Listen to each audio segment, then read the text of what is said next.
सच्चिदानन्दरूपाय विश्वोत्पत्त्यादिहेतवे तापत्रयविनाशाय श्रीकृष्णाय वयं नमः। जन्माद्यस्य यतोऽन्वयादितरतश्चार्थेष्वभिज्ञस्वराट् तेने ब्रह्महृदाय आदिकवये मुह्यन्ति यत्सूरयः। तेजो वारिमृदां यथा विनिमयो यत्र त्रिसर्गो मृषा धाम्ना स्वेन सदा निरस्तकुहकं सत्यं परं धीमहि। धर्मः प्रोज्झितकैतवोऽत्र परमो निर्मत्सराणां सतां वेद्यं वास्तवमत्र वस्तु शिवदं तापत्रयोन्मूलनम्। श्रीमद्भागवते महामुनिकृते किं वा परैरीश्वरः सत्यो रुद्रवरुध्यतेऽत्र कृतिभिः शुश्रूषुभिस्तत्क्षणात्। निगमकल्पतरोर्गलितं फलं शुकमुखादमृतद्रवसंयुतं पिबत भागवतं रसमालयं मुहुरहो रसिका भुवि भावुका। श्रद्धेय भगवत स्वरूप तथा भागवत स्वरूप भक्तवृंद, मेरे सन्यासी बंधु, यहाँ पर हम भागवत भक्ति सुधा का पान कर रहे हैं और उसमें बहुत सी बातें हम लोगों ने देखी, लेकिन जब हम देखते हैं कि ये भागवत जो है वो भागवत में सबसे प्रिय लोकप्रिय जो स्कंद है वो है दशम स्कंद। जहाँ कहीं भागवत कथा होती है वहाँ पर अधिकतर दशम स्कंद के बारे में बहुत चर्चा की जाती है और उसका कारण भी यही है कि इसमें भगवान श्री कृष्ण की ये जो बाल लीला तथा किशोर लीला इसका वर्णन किया जाता है। इस एकादश स्कंद दशम स्कंद के भी दो भाग है, पूर्वार्ध है और एक उत्तरार्ध है। पूर्वार्ध में जन्म से लेकर उनकी किशोरावस्था की लीलाएं अर्थात व्रज की लीला जिसको कहते हैं वो व्रज की लीला है। और उसके बाद जब वे मथुरा चले जाते हैं, कंसवध हो जाता है, उसके बाद की जो लीला है वो उत्तरार्ध में आती है। तो हम अधिकतर लोग ये जो पूर्वार्ध है दशम स्कंद का उसके ऊपर चर्चा करते हैं।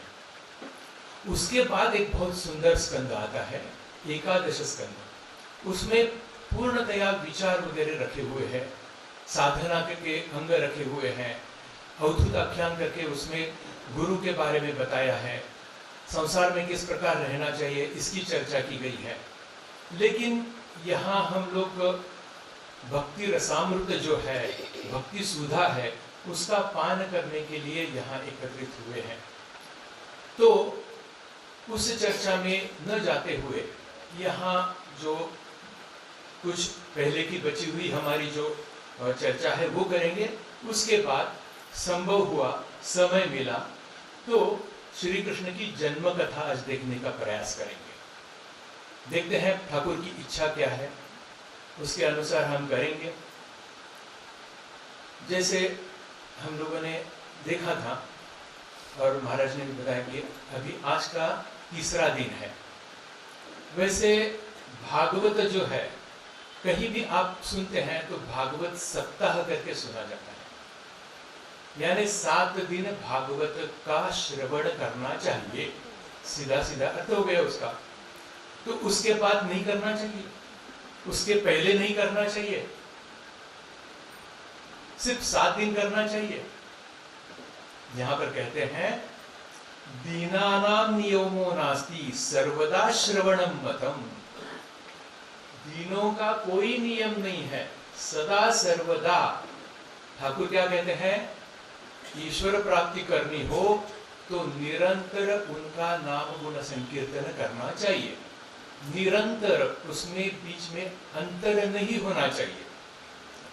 तो कहते हैं कि दीनानाम नियमो नास्ति सर्वदा श्रवणम मतम, यानी कोई भी नियम नहीं है, सर्वदा ही सुनना अच्छा है। लेकिन एक बात है, ये जो श्रवण किया जाता है उसके लिए भी कुछ नियम है। एक तो भक्ति पूर्वक श्रवण किया जाना चाहिए, और कल हम लोगों ने देखा कि ये भक्ति सचमुच की भक्ति आ गई तो ज्ञान वैराग्य जो है वो अपने आप हमारे हृदय में उपस्थित हो जाते हैं।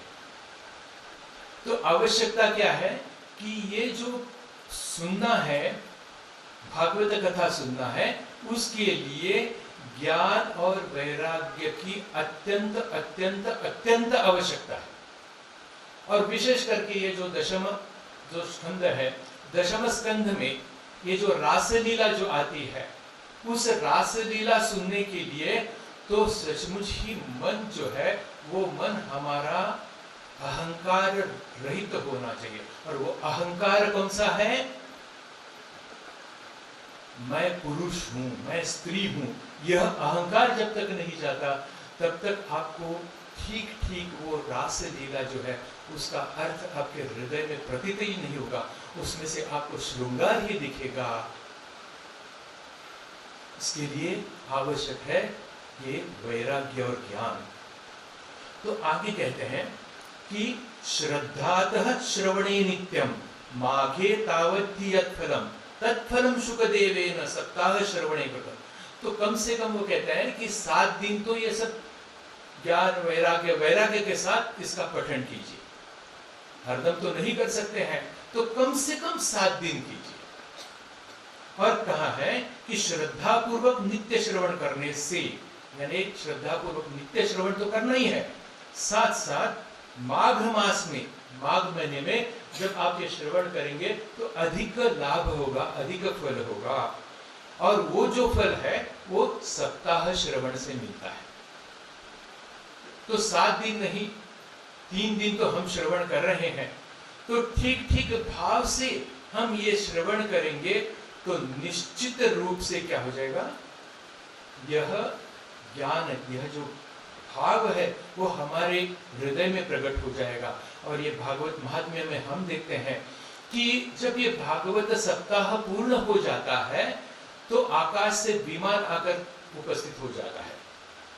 और वो विमान आकर जब उपस्थित हो जाता है तो वहां जिन्होंने ठीक ठीक श्रवण किया है उनको वह विमान में जो दूत आते हैं भगवान के, और वो उसको लेकर अपने कृष्ण धाम में या गोधाम में वहां ले जाते हैं। तो इस प्रकार जब आप सुनेंगे तभी और तभी शायद वो विमान हमें दिखाई नहीं देगा। लेकिन जो इस प्रकार सुनता है, कल हम लोगों ने देखा था कि सुनने वाला और सुनाने वाला दोनों में भी, कल देखा ना कि किस प्रकार हम दोनों भावाविष्ट हो गए थे, कुछ पता नहीं चल रहा था कि क्या चल रहा है, क्योंकि दोनों जब एक हो जाते हैं तभी यही बात हो जाती है। और यहाँ कहते हैं कि किंतु भागवत मधुर अति सब शास्त्र निको सार है, पढ़त सुनत गावत गुणत होत जगत उद्धार है। ये जब आप सुनते हैं, सुनाते हैं तो इस प्रकार जगत का उद्धार हो जाता है। अब हम यहाँ तक 2-4 दिन से ये जो शुरू के जो श्लोक है उन श्लोकों के बारे में हम चर्चा नहीं की थी, सिर्फ श्लोक ही हम लोगों ने यहाँ पर बोले थे। कल सिर्फ जो महाराज ने शुरुआत की थी उस समय उन्होंने कहा था कि भक्ति जो है, भक्ति के द्वारा मुक्ति की प्राप्ति, मोक्ष की प्राप्ति हो जाती है। तो यहाँ पर हम लोगों ने देखा था कि ये जो भागवत धर्म है, धर्म प्रोज्जित कैतवोत्र परमो निर्मत्सराणाम सदा, ये जो भागवत धर्म है वो भागवत धर्म परम श्रेष्ठ है। कारण उन्होंने बताया कि प्रोज्जित कैतव, कैतव का अर्थ है सभी प्रकार की फलाभिलाषा से अलिप्त है। यानी भागवत किस फल के लिए हम नहीं पढ़ते हैं। कल जैसे कहा कि उसके द्वारा क्या प्राप्त होता है वो बताया नहीं जाता। ठाकुर ने जैसे कहा था कि ब्रह्म जो है वो झूठा नहीं हुआ है। उच्चिष्टम सर्वशास्त्राणि सर्व विद्या मुखे मुखे नोच्चिष्टो ब्रह्मणो ज्ञानम अव्यक्तम चेतनामय। ये ब्रह्म जो है वो अव्यक्त है।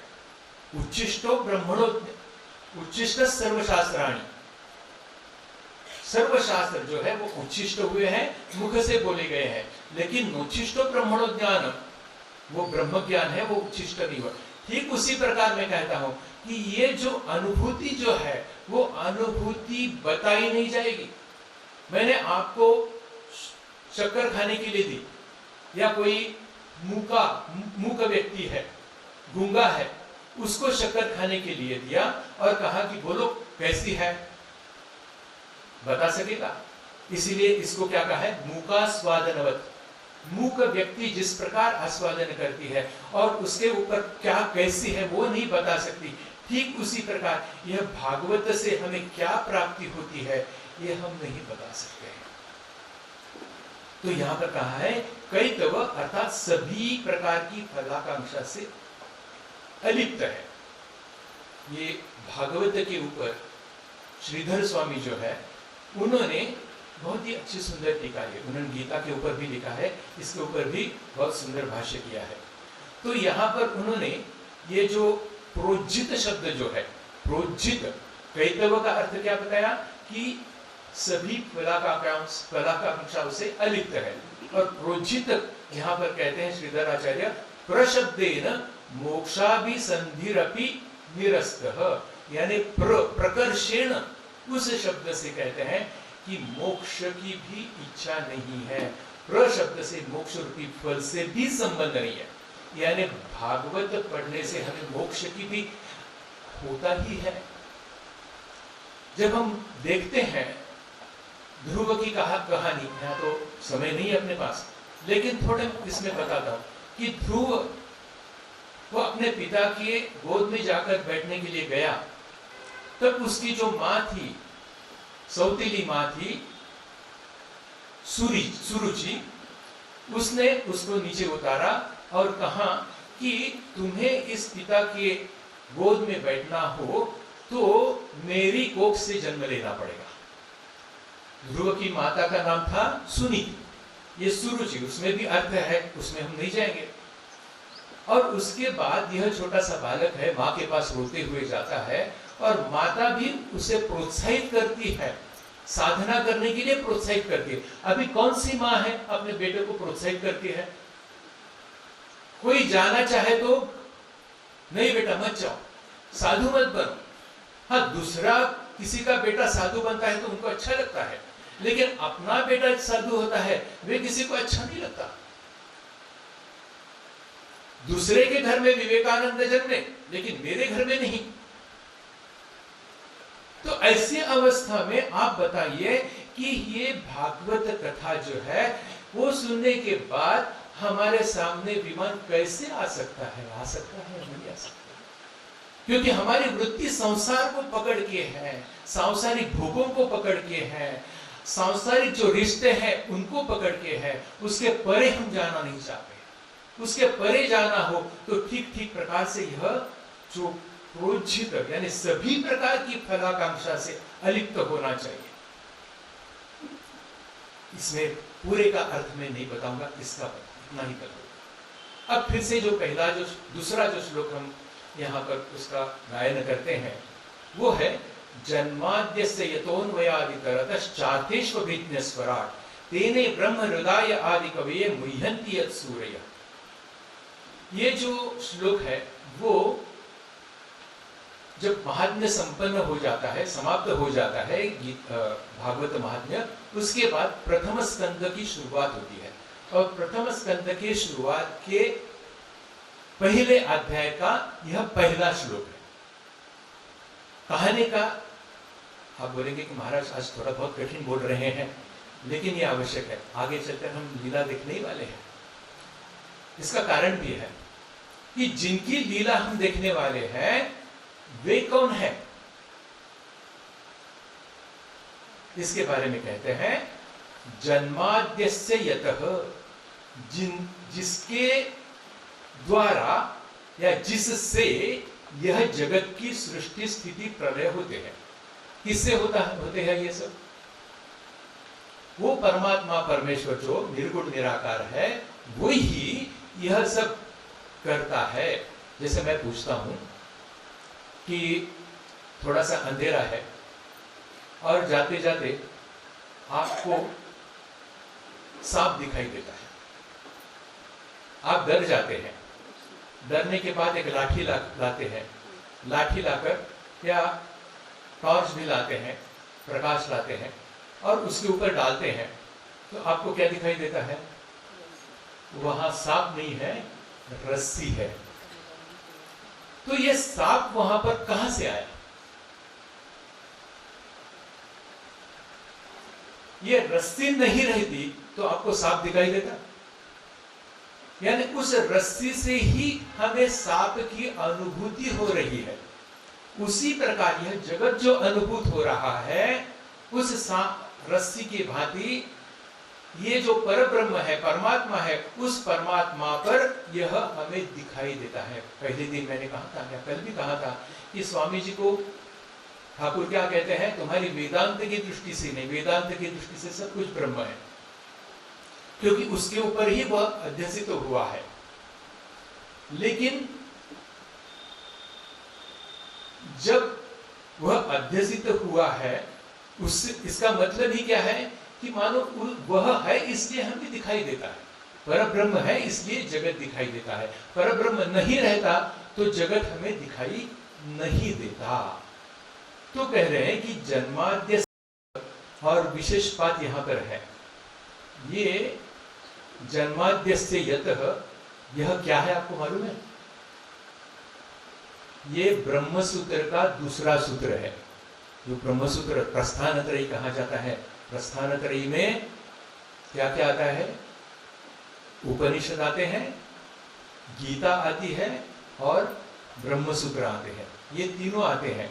तो उसमें जो ब्रह्म सूत्र है प्रस्थानत्रयी, यानी भगवान के तरफ जाने के लिए मार्ग, ये तीन मार्ग, तीन ग्रंथों का आप ठीक ठीक अभ्यास करेंगे तो आप वहां जाने के लिए आपके मार्ग आपके लिए प्राप्त हो जाएगा।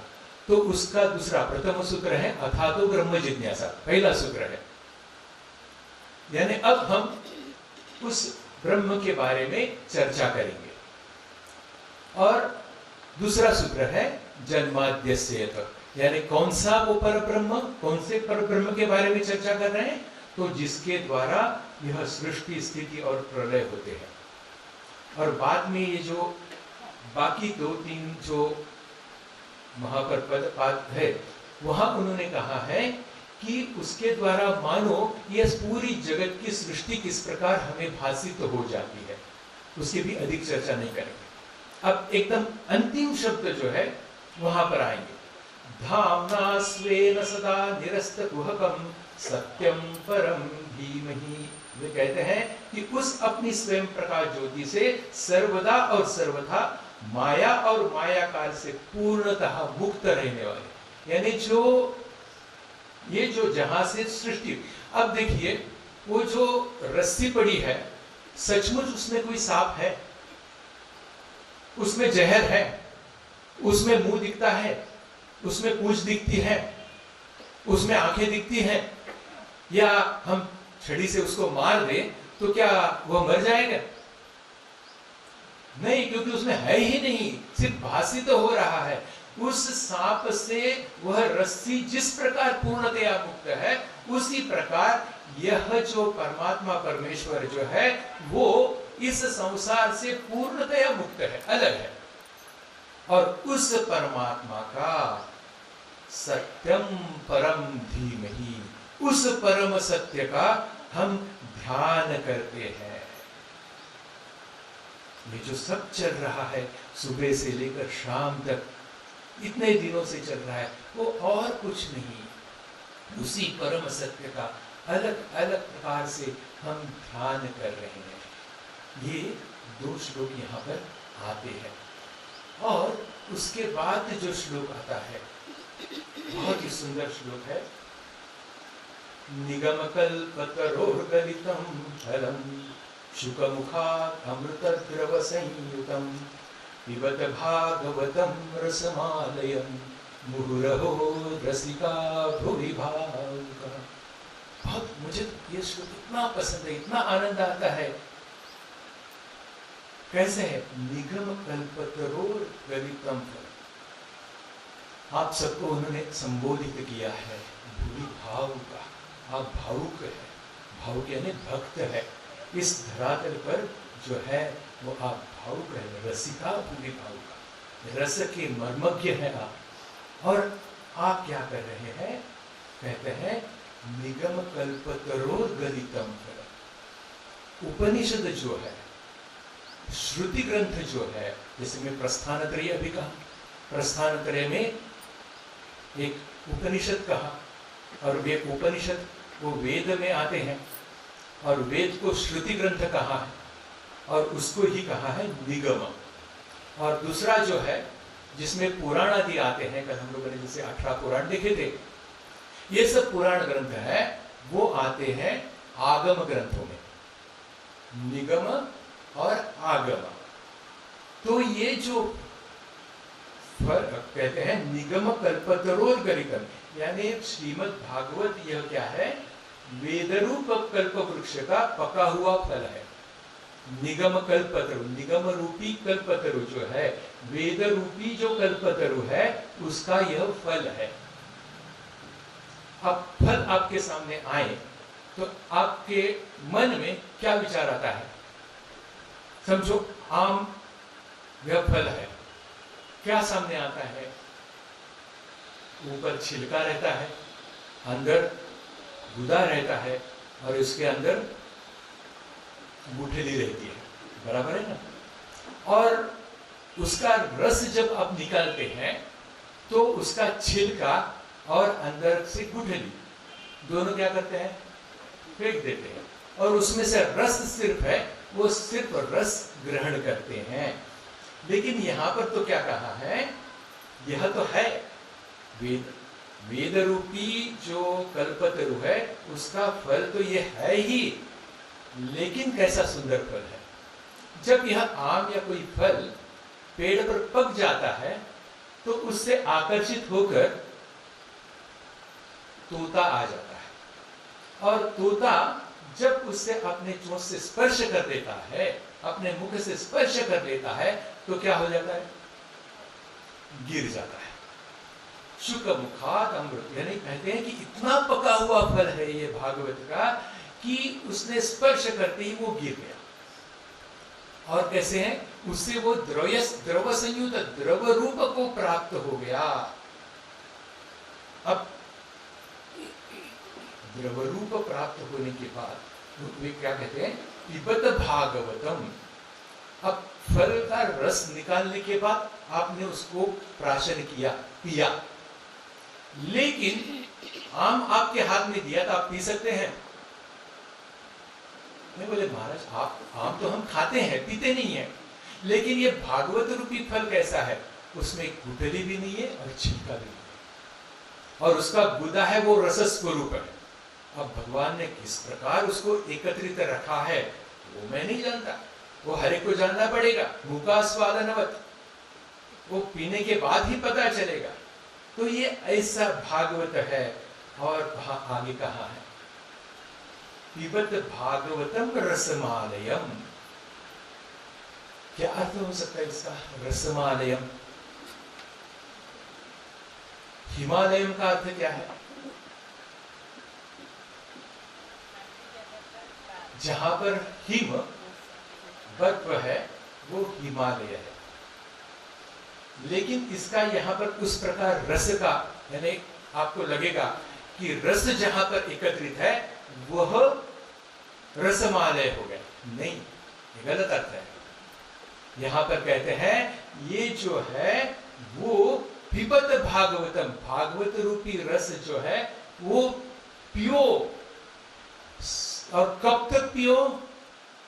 आलयम, जब तक अपना शरीर जीवन है, यहाँ पर हमारे इस शरीर में प्राण है, उनका लय जब तक नहीं होता है तब तक ग्रहण करो। रसमालयम, अंत तक, यानी सदा सर्वदा निरंतर क्या करना है? यह नाम ग्रहण करना है, या भागवत रस जो है उसका प्राशन हमें करना है। तो ये बहुत मुझे सुंदर श्लोक लगता है। यहाँ पर चरणदास नाम के एक भक्त है, वे कहते हैं, कई बार जो यज्ञ करी योग करे चितलाय, चरणदास कहे नाम बिन सभी असफल हो जाए। सदा सर्वदा ही यह नाम भगवान का लेना चाहिए, जो अपना इष्ट है। और यह भी देखना है कि हमारा जो इष्ट है वही सब है।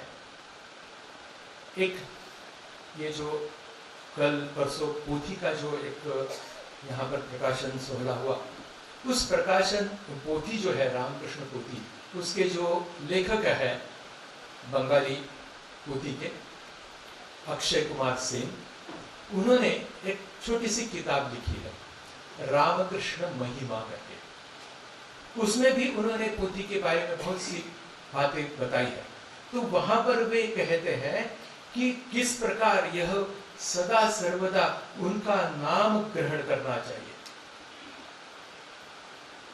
पूर्णतया वहां उसी प्रकार की चर्चा की है। और उसमें कहा है उन्होंने कि यह जो ठाकुर के पास आप जब आएंगे, जिस भाव से आएंगे, उसमें उन्होंने दिया है कि कोई कृष्ण का भक्त है, जिनका कृष्ण इष्ट है, कृष्ण को इष्ट के रूप में देखते हैं, वो ठाकुर के पास आते हैं, तो ठाकुर में उन्हें श्री कृष्ण का दर्शन होता है। कोई काली का भक्त है, वह जब ठाकुर के पास आता है तो वहां ठाकुर में उनको काली का दर्शन प्राप्त होता है। राम का भक्त है तो वहां रामचंद्र जी का ठाकुर में दर्शन हो जाता है। यानी एक ध्यान में हमें रखना है कि हमारा जो इष्ट है वही सभी रूपों में है। जैसे भाव से हम वहां पर जाते हैं, वहां वैसे हमें वह दर्शन देता है। तो इसलिए कई बार जो यज्ञ करी योग करे चितलाय, चरणदास कहे नाम बिन सभी असफल हो जाए। और कहते हैं ये भागवत जो है, मैंने कहा निरंतर लय होने तक लेना है। तो ये कहते हैं नाम ही ले जग जग पीजिए, नाम ही लेकर खा। पानी पीते हैं तो लिया नाम, नहीं लिया, पानी सिर्फ पिया। पानी पीते हैं तो पानी पीते समय कहते हैं नाम लीजिए, नाम ही लेकर खा। जो खाना है वो नाम लेकर खाना है। जैसे जो यहाँ पर महाराज आते थे स्वामी रामानंद सरस्वती, वे कहते थे कि मैं बॉन्ड पेपर पे, स्टैम्प पेपर पे लिख के देता हूं कि 6 महीना या 1 महीना ही बोले, मुझे याद नहीं आ रहा है, कि प्रत्येक ग्रास ग्रहण करते समय भगवान का नाम लेकर आप ले लीजिए। मैं बता देता हूं कि 6 महीने के अंदर आपके मन में वैराग्य आ जाएगा, भक्ति उत्पन्न हो जाएगी, सच्ची सच्ची भक्ति, सिर्फ बातों बातों वाली भक्ति नहीं है।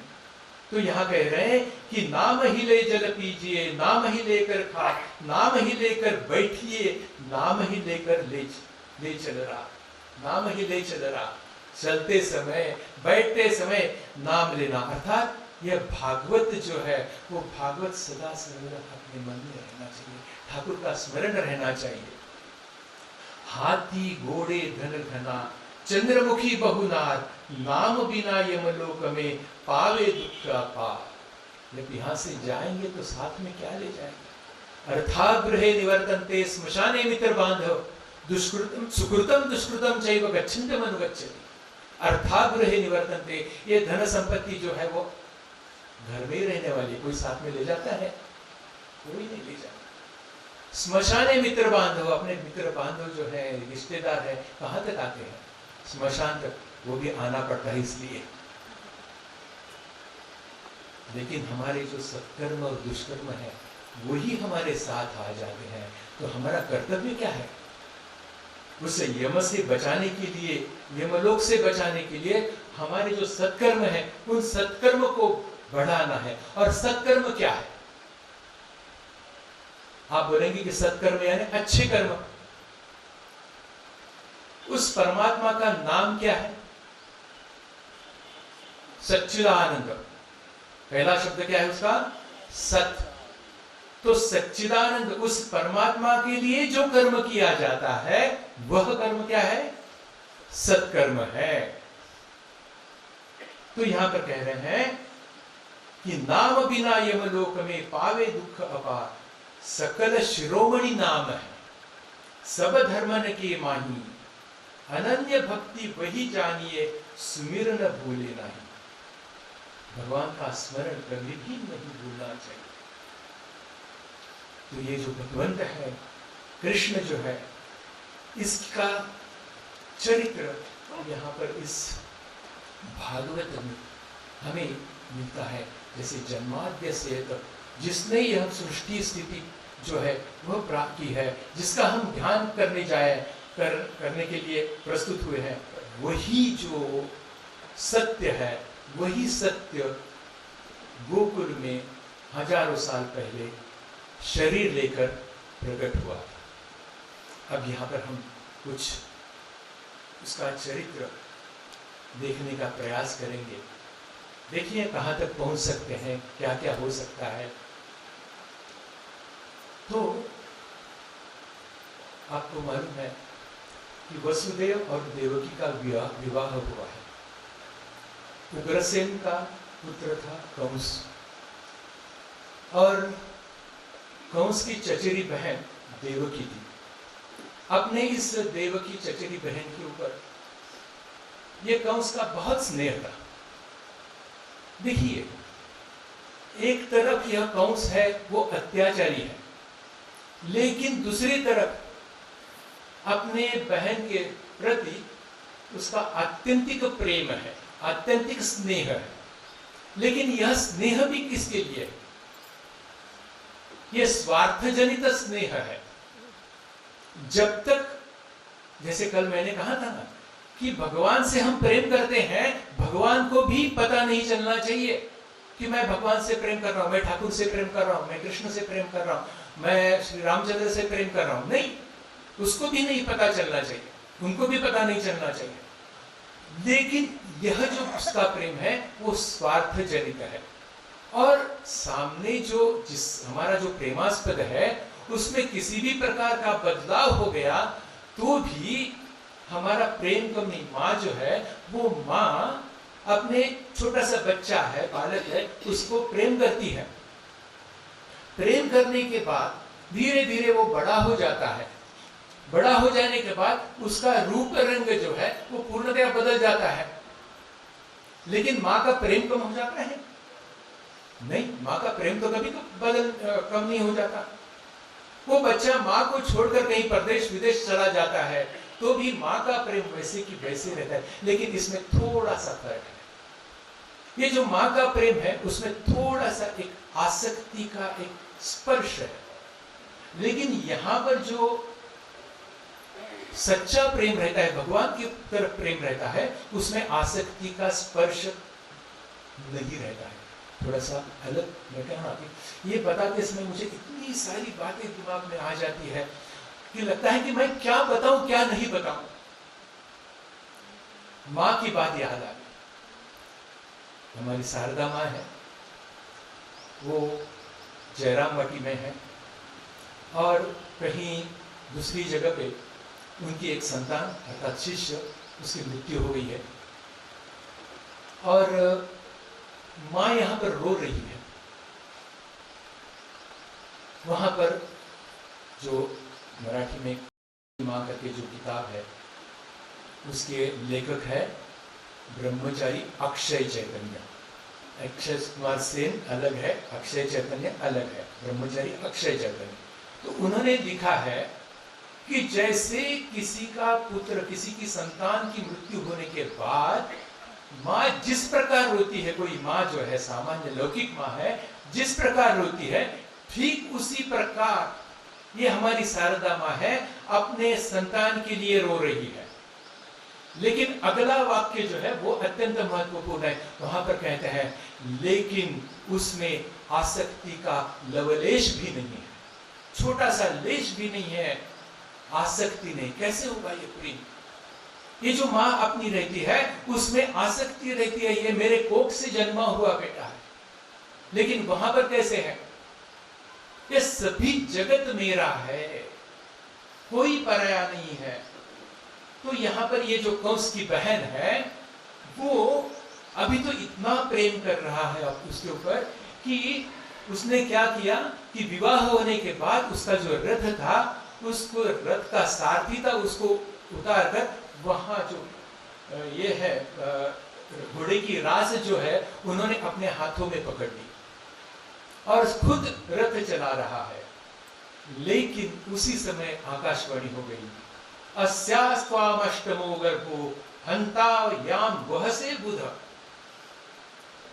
वह से अबुध। बुध यानी बुद्धिमान, अबुध यानी मूर्ख। कहते अरे मूर्ख, जिसको तू रथ में बैठा कर लिए जा रहा है उसकी 8वें गर्भ की संतान तुझे मार डालेगी। उस गया प्रेम, स्नेह सब चला गया एक क्षण में, एक वाक्य सुनते ही। और आगे क्या हुआ आपको मालूम है? इस अपनी प्रिय भगिनी को मारने के लिए वह उद्यत हो गया। बीच में वसुदेव आए, उन्होंने उनसे क्षमा प्रार्थना की और अपने जो बच्चे हैं वो उनको देने के लिए मैंने प्रतिज्ञा कर दी। तो भी बाद में उनको दोनों को उसने कारागार में डाल दिया। कारागार में डालने के बाद उन्होंने एक के बाद ऐसे 6 संतानों की हत्या कर दी। उसके बाद 7वीं जो संतान थी, वो 7वीं संतान भगवान ने लीला करके देवकी के कोख से उसको रोहिणी, वसुदेव की और एक पत्नी थी रोहिणी, वो जो नंद बाबा के यहाँ गोकुल में रहती थी, उसके कोख में स्थानांतरित किया, संकर्षित किया। इसलिए उनका एक बलराम का नाम भी है संकर्षण। और अब 8वीं संतान के जन्म का समय उपस्थित हुआ। भागवत में वर्णन आता है, मैं हिंदी वर्णन बताऊंगा, संस्कृत सुंदर श्लोक है, लेकिन संस्कृत बोलते बोलते मुझे क्यों पता नहीं एकदम भाव पुष्ट हो जाता। सुखदेव कहते हैं, परीक्षित अब समस्त शुभ गुणों से युक्त बहुत सुहावना समय आया। रोहिणी नक्षत्र था, आकाश के सभी नक्षत्र, ग्रह और तारे शांत सौम्य हो रहे थे। ये जब हम पढ़ते हैं, सुनते हैं, मैं सचमुच बताता हूँ कि एकांत में ये जब मैं पढ़ता हूँ ना, सचमुच मेरे कानों में ये जो बांसुरी के सुर है, ये अपने आप यानी जो अपनी पंचेंद्रिय जो है वो पंचेंद्रिय जागृत हो जाती है और सभी इंद्रियों के द्वारा उस परम तत्व को अपने अंदर ग्रहण करने का प्रयास करती है। लगता है कि कानों से मैं वो मधुर संगीत सुन रहा हूँ, आंखों से वो कृष्ण का रूप देख रहा हूँ, जिह्वा से उसके प्रसाद का स्वाद ले रहा हूँ, उसके साथ बैठकर उसके स्पर्श का अनुभव कर रहा हूँ और उसके शरीर की जो गंध है वो मैं सुन रहा हूँ। पूरे इंद्रिय उसी प्रकार हो जाते हैं। तो आगे कहते हैं, दिशाएं स्वच्छ प्रसन्न थी, निर्मल आकाश में तारे जगमगा रहे थे, पृथ्वी के बड़े बड़े नगर, छोटे छोटे गांव, अहिरियों की बस्तियां और हीरे की आदि की खाने मंगलमय हो रही थी। अहिरिया ने वहां जो गाय चराने वाले जो हैं उनको अहिरी बोलते हैं। नदियों का जल निर्मल हो गया था। रात्रि के समय भी सरोवर में कमल खिल रहे थे। जनरल साधारणतः क्या देखते हैं हम कि सुबह जब होते हैं तो कमल खिले रहते हैं, ये रात्रि का समय है, रात्रि में भी कमल खिल रहे थे। वन में वृक्षों की पंक्तियां रंग बिरंगे पुष्पों के गुच्छों से लग गई थी। कहीं पक्षी चहक रहे थे तो कहीं भौरे गुनगुना रहे थे। अब जैसे लगता है कि ये दिन का वर्णन है, दिन में हमें ये सब दिखाई देता है, लेकिन ये सब वातावरण वहां रात में हो रहा।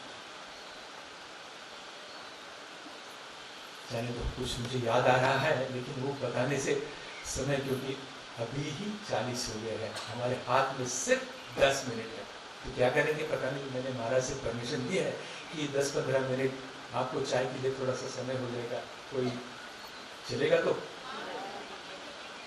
तो उस समय पवित्र और शीतल मंद सुगंध वायु अपने स्पर्श से लोगों को सुखादा करती हुई बह रही थी। ब्राह्मणों के अग्निहोत्र की कभी न बुझने वाली अग्नियां जो कंस के अत्याचार से बुझ गई थी, वे इस समय अपने आप जल गई। देखिए पूरा वातावरण एक कृष्ण आने से किस प्रकार हो गया था। जिस समय भगवान के आविर्भाव का अवसर आया, स्वर्ग में देवताओं की दुंदुभियां अपने आप बज उठी, किन्नर और गंधर्व मधुर स्वर में गाने लगे तथा सिद्ध और चारण भगवान के मंगलमय गुणों की स्तुति करने लगे। विद्याधरियां अप्सराओं के साथ नाचने लगी। बड़े बड़े देवता और ऋषि मुनि आनंद से भरकर पुष्पों की वृष्टि करने लगे। आगे चला जाए, यहाँ पर देवकी और वसुदेव कारागार में है, लेकिन कारागार में होते हुए भी वहां क्या हुआ। वसुदेव जी ने देखा कि उसके सामने एक अद्भुत बालक है। उसके नेत्र कमल के समान कोमल और विशाल है। 4 सुंदर हाथों में शंख चक्र गदा और कमल लिए हुए। ये सब पढ़ता हूँ तो सचमुच आप इस प्रकार ध्यान करना है कि एक प्रत्यक्ष कृष्ण हमारे सामने है, इस रूप में है, और कृष्ण यानी ठाकुर ही हमारे इस रूप में सामने है। वक्षस्थल पर श्री वत्स का चिन्ह अत्यंत सुंदर सुवर्णमयी रेखा है। गले में कौस्तुभमणि झिलमिला रही है। वर्षाकालीन मेघ के समान परम सुंदर श्यामल शरीर पर मनोहर पीतांबर फहर रहा है। बहुमूल्य वैदुर्य मणि के किरीट और कुंडल की कांति से सुंदर सुंदर घुंघराले बाल सूर्य की किरणों के समान चमक रहे हैं। कमर में चमचमाती करधनी की लड़ियां लटक रही है। बाहों में बाजूबंद, कलाइयों में कंकण शोभायमान हो रहे हैं। इस सब आभूषणों से सुशोभित बालक के अंग अंग से अनोखी चका चमक रही है। और यही जो विष्णु रूप है, उन्होंने देवकी के गर्भ में मानो प्रवेश किया और वह बालक का वहां पर जन्म हो गया। आगे आपको मालूम है कि वो बालक का जन्म होने के बाद उनकी ही यानी कृष्ण की प्रेरणा से, विष्णु की प्रेरणा से वहां पर जो सब कारागार के जो पहरेदार थे वो सब माया के द्वारा निद्रिस्त हो गए। जो ताले थे वो अपने आप खुल गए। इनकी जो बेड़ियां थी वो अपने आप खुल गई और उस बालक को लेकर यमुना के पार गोकुल धाम में वहां पर वे पहुंच गए। वहां पर माया ने जन्म लिया था यशोदा की कोख से। इन्होंने क्या किया, अपना जो बालक था उस बालक को वहां पर रख दिया। उस बालिका को उठाकर लेकर कारागृह में आ गए। फिर से ताले बंद हो गए, फिर से उनके हाथ में श्रृंखलाएं आ गई और यह बात जो है वो कंस को पता चली कि देवकी ने एक कन्या को जन्म लिया है। लेकिन उसको ये भी डर था कि कन्या हो क्या संतान जो बोला है, पुरुष संतान या स्त्री संतान नहीं, पुरुष संतान बोले है तो यह संतान है, उसको भी मारना चाहिए। उसके पैर पकड़े और पत्थर पे मारने के लिए उन्हें उठाया। तुरंत वहां से निकल लेते हैं, हाथ उसके हाथ से छूकर तुरंत आकाश में चली गई और अपने बड़े बड़े 8 हाथों में आयुध लिए हुए दिख पड़ी। वह दिव्य माला, वस्त्र, चंदन और मणिमय आभूषण से विभूषित थी। उसके हाथों में धनुष, त्रिशूल, बाण, ढाल, तलवार, शंख, चक्र और गदा, ये 8 आयुध थे। और उसी में उन्होंने कहा वहां से कि किमया हतया मंद जातः खलु तवान्तकृत यत्र त्ववा पूर्व शत्रु माहिंसी कृपणामृथा। रे मूर्ख, मुझे मारने से तुझे क्या मिलेगा? तेरे पूर्व जन्म का शत्रु तुझे मारने के लिए किसी स्थान पर पैदा हो चुका है। अब तू निर्दोष व्यर्थ बालकों की हत्या न कर। लेकिन सुनेगा कौन? आगे की सब मालूम है कि ये बालक कृष्ण, उसको मारने के लिए क्या क्या उन्होंने किया था। कितने सारे, शुरू में ही आता है वहां पर ये उन्होंने भेजा था पूतना के लिए पूतना को भेजा था। वहां पर भी ये बालक कृष्ण ने पूतना का उद्धार किया और उससे वहां पर बाल लीला का यह एक मनोहर अध्याय शुरू हो जाता है।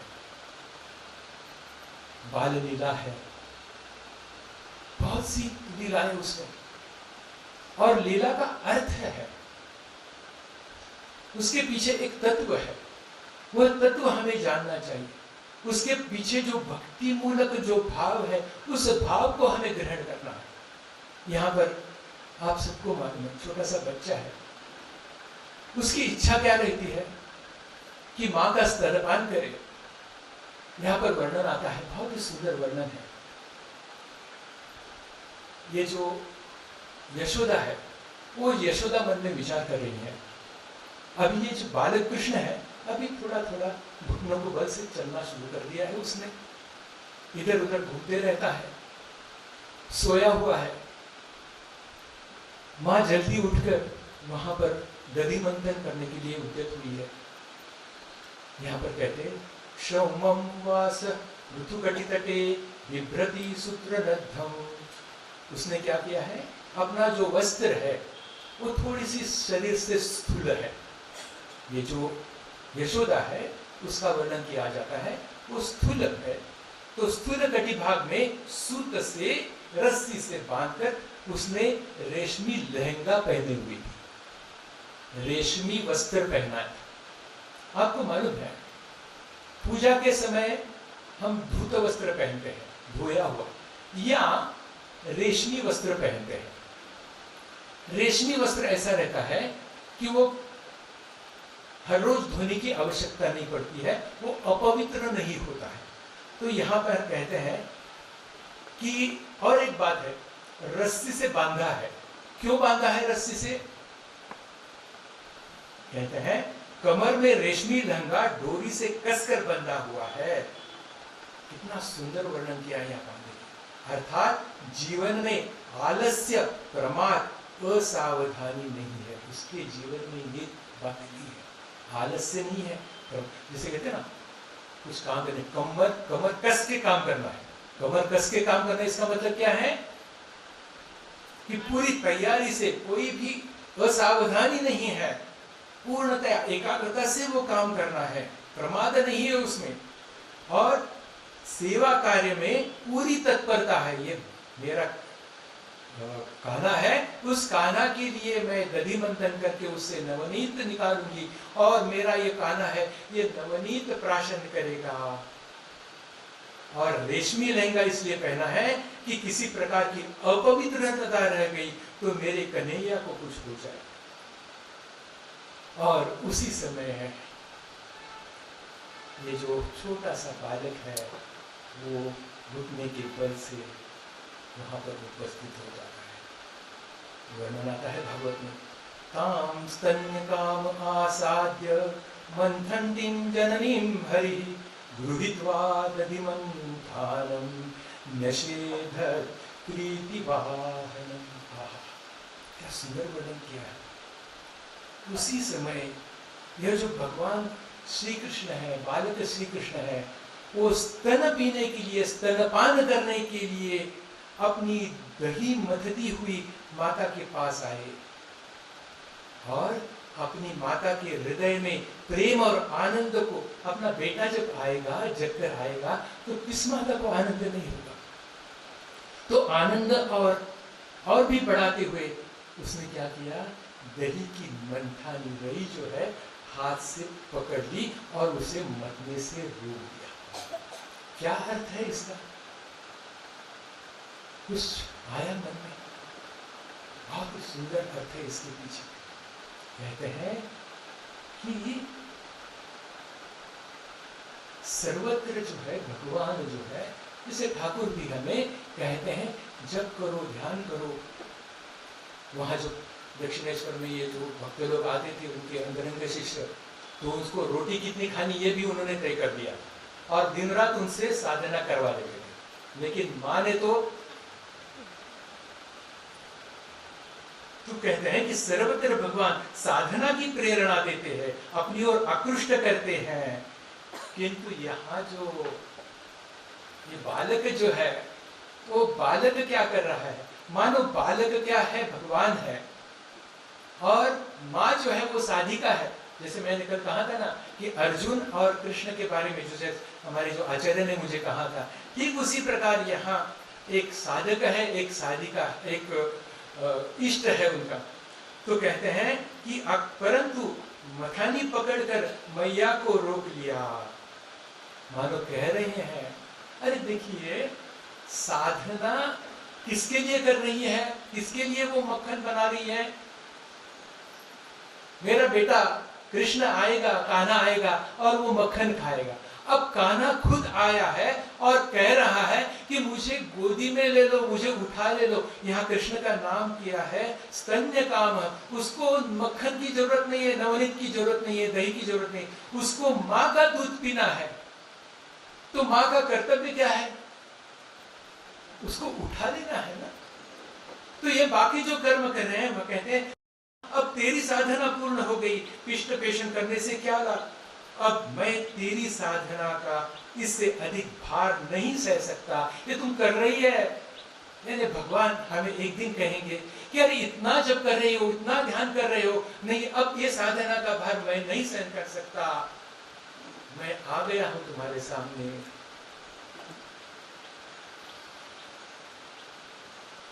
तो अब तेरी साधना का इससे अधिक भार नहीं सह सकता। माँ प्रेम से दब गई, निहाल हो गई, मेरा लाल मुझे इतना चाहता है, अब क्या रह गया। उसने कहते हैं कि श्री कृष्ण माता के गोद में चढ़ गए और ये जो स्तनपान करना उसने शुरू किया। वहाँ पर कहते हैं कि वे उन्हें पिलाने लगी और मंद मुस्कान से युक्त उनका मुख देखने लगी। इतने में ही दूसरी ओर अंगठी पर रखी, अब अगली लीला शुरू हो जाती है। वहाँ से वो किस प्रकार चली जाती है।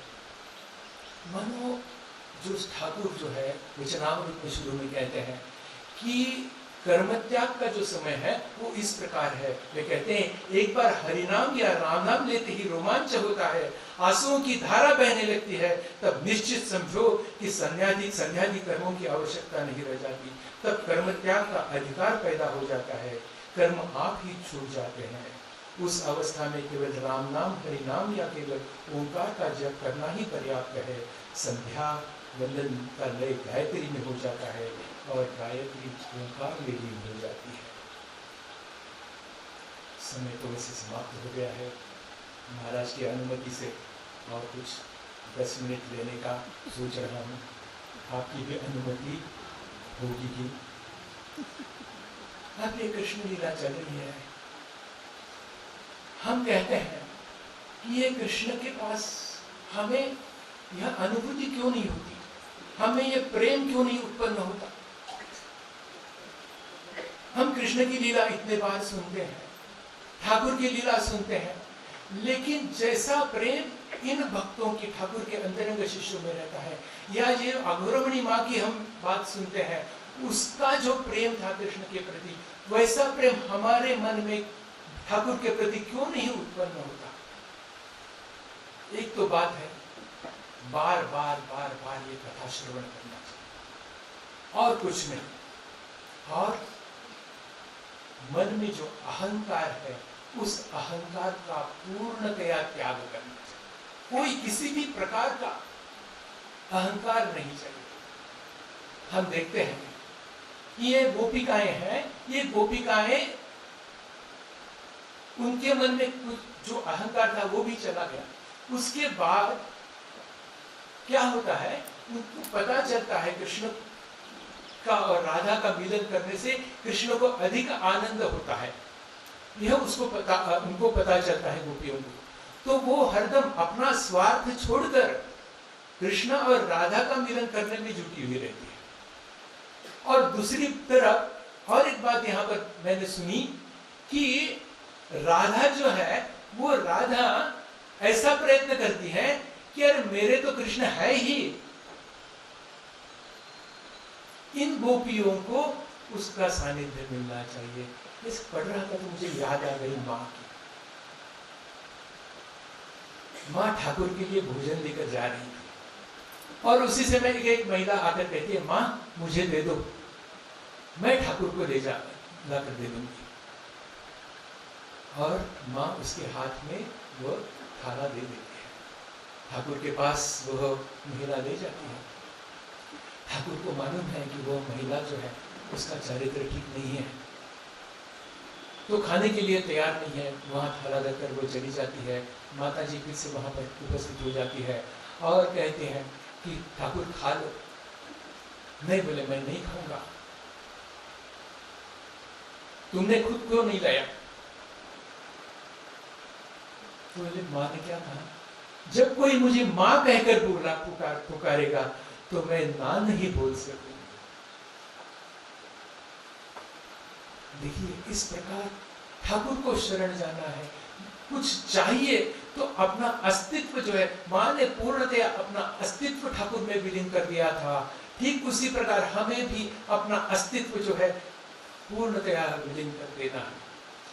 ये जो गोपिका है, इसीलिए राधा क्या करती थी, राधा भी अपना अस्तित्व जो है वो अलग रखकर पूरा का पूरा गोपियों के साथ कृष्ण का मिलन किस प्रकार हो, यानी दोनों जो है एक दूसरे के प्रेम, जिससे मुख्य क्या है कि कृष्ण को किससे आनंद हो जाएगा, ये महत्वपूर्ण बात है। तो हमें भी हर एक कर्म करते समय ध्यान में रखना है कि किससे ठाकुर को आनंद हो जाएगा, अपना जो इष्ट है उसको कैसे आनंद हो जाएगा। और इसीलिए मैंने कहा कि ये अहंकार जो है वो अहंकार का हमें त्याग करना है। अब देखिए, इतनी सारी ये गोपिकाएं हैं, लेकिन ये जो कृष्ण जो है वो कृष्ण का एक सामान्य वस्तु के प्रति आत्यंतिक प्रेम था। कौन सी सामान्य? जो उनके पास सदा सर्वदा रहती थी, रात्रि के समय भी रहती थी, दिन के समय भी रहती थी, सब समय रहती थी, बांसुरी। क्यों? सुंदर वर्णन आता है यहाँ। मुझे दो सुंदर गाने यहाँ पर मिल गए, एक सूरदास का मिला और वैसा ही मीराबाई का गाना मिला। यहाँ पर मीराबाई मानो राधा और बंसुरी उनका झगड़ा दिखा रही है, और यहाँ ऐसे ही वर्णन कर रहे हैं सूरदास। बंसुरी तू कौन गुमान भरी, बंसुरी तू कौन गुमान भरी, सोने की नाही रूप की नाही, नाही रतन जड़ी, बंसुरी तू कौन गुमान भरी। किस बात का तुझे अभिमान है, किस कारण तुम वहां पर जाकर बैठ गई, मुझे पता नहीं। जात सीबत तेरी सबको जानत, मधुवन की लकड़ी। तेरी जात तो सामान्य है, जैसे बांस रहता है, बांस को कोई विशेष महत्व नहीं देता है। जैसे दूसरे जो लकड़ियां हैं उसको जैसे महत्व है, चंदन की लकड़ी है, वैसे बांस को महत्व नहीं दिया जाता है। तो कहते हैं कि ऐसी तेरी बत यानी निकृष्ट जाति की है, ये सबको मालूम है। मधुवन की तू लकड़ी है, बंसुरी तू कौन गुमान भरी। क्यारी भयो जो हरिमुख लागे, बाजत बिरह भरी। लेकिन क्या तुम्हारा भाग्य है कि हरि के मुख से सदा तुम स्पर्श करते रहती हो, मानो हरि तुम्हें चुनते हैं। बाजत बिरह भरी, सूर श्याम प्रभु अब क्या करिए, अधर न लागतरी, बंसुरी तू कौन गुमान भरी। इस प्रकार से हो जाता है। एक सामान्य जो लकड़ी है वो लकड़ी भी कृष्ण के मुखारविंद का पान करती रहती है, और वो हमें करना हो तो हमें उस लकड़ी जैसे होना चाहिए। और यहाँ पर कहते हैं मानो राधा है, वो राधा उस बंसुरी से झगड़ा कर रही है, पूछ रही है कि अरे मुझे तो कृष्ण के साथ रहने के लिए भी कभी कभी समय मिलता है, लेकिन तू तो सदा उनके होठों पर विराजमान रहती है, क्या बात है। बंसी तू कौन गुमान भरी। अपने तन पर छेद पराये, अपने तन पर छेद पराये, बालाते बिछड़ी, बंसी तू कौन गुमान भरी। बिछड़ गई है तू, वन में साथ में रहती थी बाकी बांसों के साथ, अब तो तुम बिछड़ गई हो, अलग हो गई हो। और उतना ही नहीं, मानो तुमने अपने शरीर पर इतने छेद बनाए हैं। बांसी कैसे रहती है, अंदर से पूरी खाली रहती है, और हम कैसे रहते हैं, अंदर से पूरे भरे हुए रहते हैं। किससे भरे हुए रहते हैं? अहंकार से भरे हुए रहते हैं। तो कैसे हम कृष्ण के होठों पर जाकर बैठेंगे? जात पात हूँ तोरी मैं जानू, तू बन की लकड़ी, बंसी तू कौन गुमान भरी। मीरा के प्रभु गिरिधर नागर, राधा झगड़ी बंसी से, बंसी तू कौन गुमान भरी। तो इस प्रकार यह जो बंसी है, वो बंसी एक सामान्य होकर भी उस कृष्ण के मुखारन बिंद का पान कर रही है। तो हम तो भक्त हैं, क्या हम नहीं कर सकेंगे यह पान? निश्चित रूप से कहेंगे।